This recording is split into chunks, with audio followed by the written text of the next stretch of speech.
In the Spider-Man trailer, there's a scene where Spider-Man uses the Twin Towers in the US to hold a helicopter steady. But before the movie was released, a terrorist attack happened in the US, so this scene was later cut from the theatrical version. However, we can still catch a glimpse of the intact Twin Towers back in the day through the reflection in Spider-Man's eye lenses in the movie. Was this really just an unintentional thing? Or is it Marvel's way of paying tribute to history? Or maybe hinting that in a parallel universe, that tragic event never took place? At the beginning of Ant-Man and the Wasp: Quantumania, the coffee shop owner recognizes Scott as an Avenger and gives him a free drink. But at the end of the movie, he charges Scott $12. In fact, the owner later says he made a mistake. Earlier, he had mistaken Ant-Man for Spider-Man, and since he's a huge Spider-Man fan, he gave the free drink. From this, we can be sure that Scott is still on the same timeline. The reason the owner mixed up Ant-Man with Spider-Man isn't because he's old and has bad eyesight. It's because in Spider-Man: No Way Home, Doctor Strange cast a spell to make everyone forget Spider-Man's true identity, which led to this mix-up. This just shows how strong the continuity is in the Marvel Universe. Quicksilver's slow motion scene is definitely one of the most classic moments in the entire movie,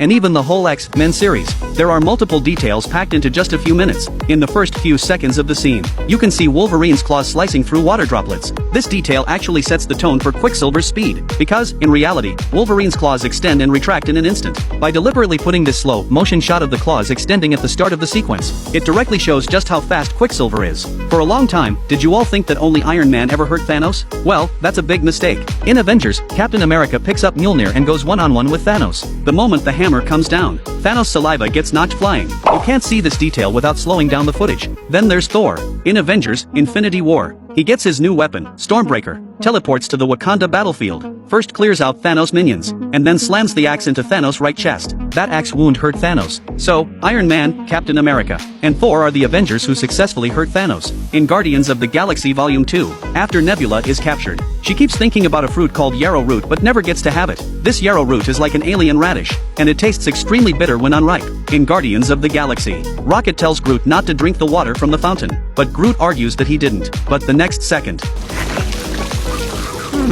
at the end of Avengers Endgame, Captain America is staring at Peggy through a window, when his subordinate suddenly reports that a team has encountered a strange thunderstorm. This storm is really suspicious. Could it be caused by the Captain America who later went to return the Infinity Stones? When you think about it, all these details in the Marvel Universe are interconnected.